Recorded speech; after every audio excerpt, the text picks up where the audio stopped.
के सपनों को पूरा हमें करना है। ईवीएम का काला मुंह कर रहे हैं हम लोग। ईवीएम का मुंह काला हो रहा है। ईवीएम का मुंह काला हो रहा है। ईवीएम का और तस्वीरों में देख सकते हैं काला कर रहा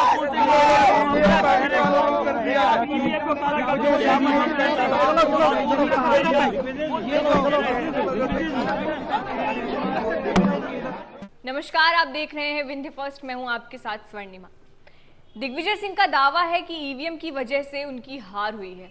उनका कहना है कि अधिकतर सीटों में 25 से 26 हजार वोटों से पार्टी जीतने वाली थी, लेकिन ईवीएम सेट होने की वजह से उतने ही वोटों से हार गई। अपने इस दावे के समर्थन में दिग्विजय सिंह ने डाक मतपत्रों में कांग्रेस की लीड का हवाला दिया, जहां कांग्रेस 230 में से 199 सीटों पर लीड कर रही थी, लेकिन नतीजे आते आते केवल 66 सीटों पर पार्टी सिमट कर रह गई। दिग्विजय सिंह ने ट्वीट करके कहा कि कोई भी मशीन जिसमें चिप है वो आसानी से हैक की जा सकती है। उनका कहना है कि वो 2003 से ही ईवीएम से वोटिंग की खिलाफत कर रहे हैं। उन्होंने इलेक्शन कमीशन और सुप्रीम कोर्ट से लोकतंत्र को बचाने की अपील की है। आज हम इसी मसले पर ये एक्सप्लेनर लेकर आए हैं कि क्या ईवीएम हैक हो सकती है या नहीं। बेंगलोर से सॉफ्टवेयर इंजीनियर रंजित थॉमस ने एक ट्विटर थ्रेड शेयर करके ईवीएम में धांधली के कुछ तरीके समझाए हैं, जिसके बारे में हम बात करेंगे। सबसे पहला तरीका है हार्डवेयर अटैक का। इसके लिए डिस्प्ले मॉड्यूल को एक कस्टमाइज यानी एक वैसे ही दिखने वाले हार्डवेयर से बदल दिया जाए। ऐसा करने पर कंट्रोलर को इनपुट किसी वायरलेस डिवाइस जैसे कि ब्लूटूथ से मिलेगा, जिसकी मदद से रिजल्ट या फिर आउटपुट में बदलाव किया जा सकता है। अब इसके लिए 2 अलग अलग चिप की जरूरत पड़ेगी और साथ ही में डिस्प्ले मॉड्यूल को चुनाव वाली तारीख से पहले मशीन में लगाना होगा।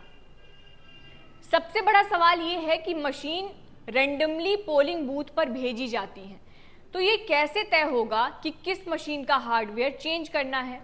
ये जानना किसी भी तरीके से संभव नहीं है कि किस बूथ में कौन सी मशीन है, यानी ईवीएम हैक करने का ये तरीका फेल हो जाता है।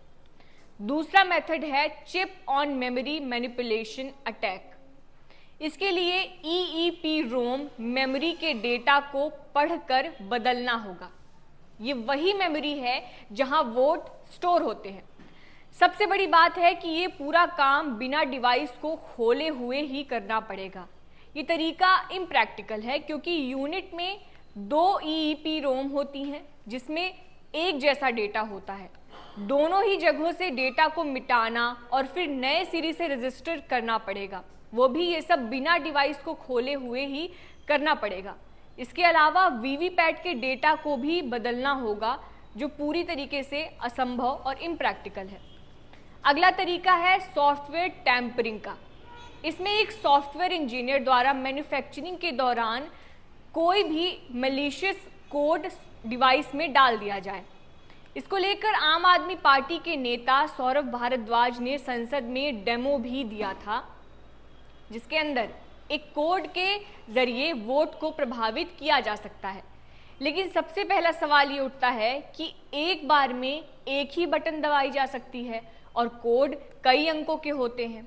साथ ही वीवीपैट आने के बाद, वोट डालने के बाद आपको एक स्लिप वीवीपैट मशीन में दिखती है जो वोटिंग सुनिश्चित करती है।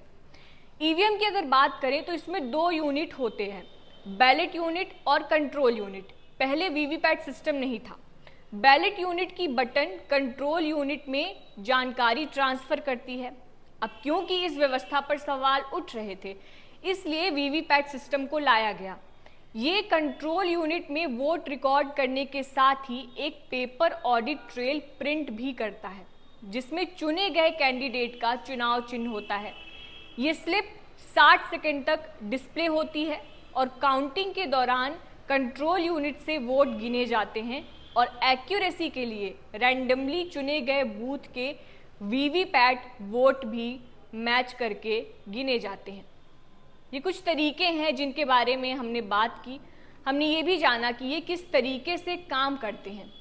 ईवीएम हैकिंग पर चल रही बहस पर विराम लगाने के लिए चुनाव आयोग को पूरी प्रक्रिया में और भी ज्यादा पारदर्शिता लाने की जरूरत है ताकि लोकतंत्र पर कोई भी गंभीर आक्षेप ना लगे।